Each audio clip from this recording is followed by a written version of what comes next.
BC बनने के लिए आरएसएस का सदस्य होना जरूरी है। अखिलेश यादव।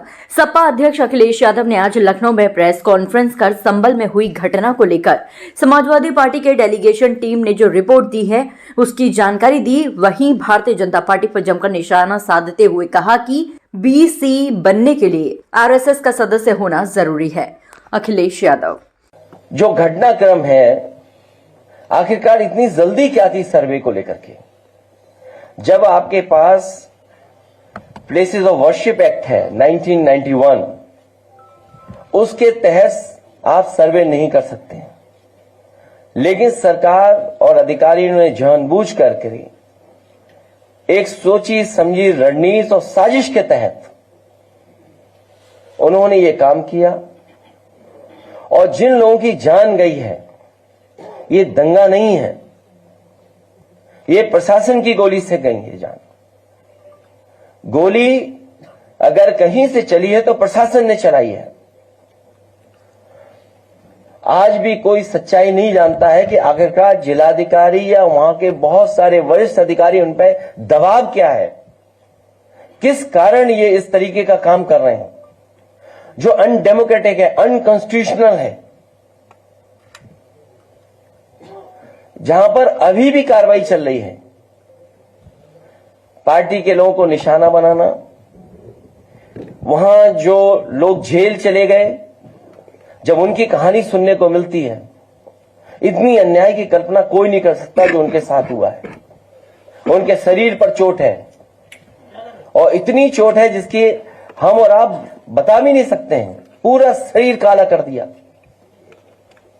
बहुत पीटा है, इतना पीटा कि जान चली जाती। और उन पर दबाव बना रहे हैं कि जैसा प्रशासन चाहता है वैसे बयान दीजिए आप। जब हमारी पार्टी के विधायक और लोग गए मिलने तो उसके बाद सस्पेंशन हो गया अधिकारियों का, और सस्पेंशन भी जाति के आधार पर हुआ। और फिर बैलेंस करने के लिए फिर एक सस्पेंशन किया गया। ये कहां की सरकार है? ये भारतीय जनता पार्टी के लोग जो सरकार में बैठे हैं, ये भाईचारा के पक्ष में नहीं है, ये दरारवादी पार्टी है। भारतीय जनता पार्टी दरारवादी पार्टी है, दरारवादी पार्टी। इनके लिए इंसान के जीवन का कोई मोल नहीं है, क्योंकि उसी से वो राजनीति करना चाहते हैं, उसी से राजनीतिक लाभ लेना चाहते हैं।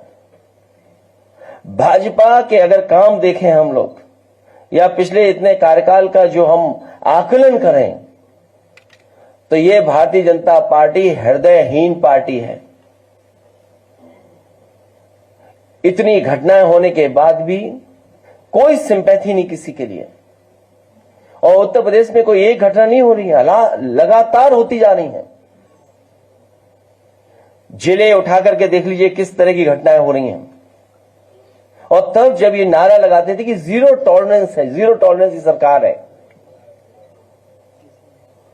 इस सरकार में न्याय मिलना और न्याय के साथ साथ लोगों की सुनवाई हो, इस सरकार में कहीं दिखता नहीं है सुनवाई भी।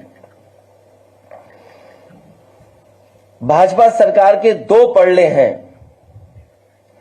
एक है पीडीए के खिलाफ अन्याय और दूसरा है भ्रष्टाचार। कुंदरकी का जो वोट की लूट हुई, जो पुलिस प्रशासन के माध्यम से वोट पड़वाए गए, जो वीडियो निकले, तस्वीरें आई, उससे आम जनमानस जान गया कि इन्होंने चुनाव नहीं कराया, इन्होंने पुलिस के माध्यम से वोट लूटे हैं। और वही सरकार कह रही है कि अगर कुंदरकी जीत सकते हैं तो मिल्कीपुर क्यों नहीं। और मैं एक बार फिर कहता हूं कि संभल की घटना नहीं थी, ये बहुत बड़ी साजिश और षड्यंत्र था। जो खोदने वाले लोग हैं वो रुकने वाले नहीं हैं। अभी हाल ही में इन्होंने आगरा में भी एक एएसआई की संरक्षित बिल्डिंग को गिराने का काम किया।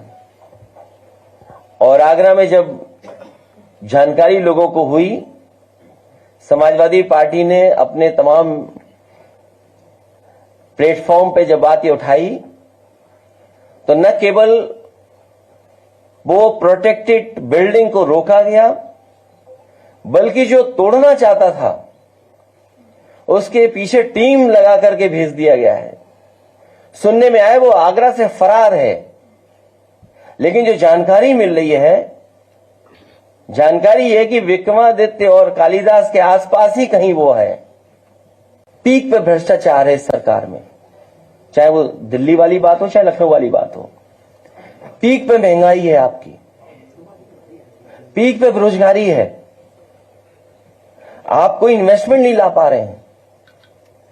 दुनिया में जब आप खड़े हैं और कहते हैं हम 5th लार्जेस्ट इकोनॉमी है, अगर 5th लार्जेस्ट इकोनॉमी आप हैं, तो जिन लोगों को आप फ्री राशन दे रहे हैं उनकी पर कैपिटा इनकम क्या है? मैं अभी पत्रकार साथियों आपसे कहना चाहता हूं कि अगर आप उनके मुंह से ही निकलवा लो कि जिन लोगों को राशन दे रहे हैं उसकी पर कैपिटा इनकम क्या है, कभी भारतीय जनता पार्टी के लोग नहीं बताएंगे।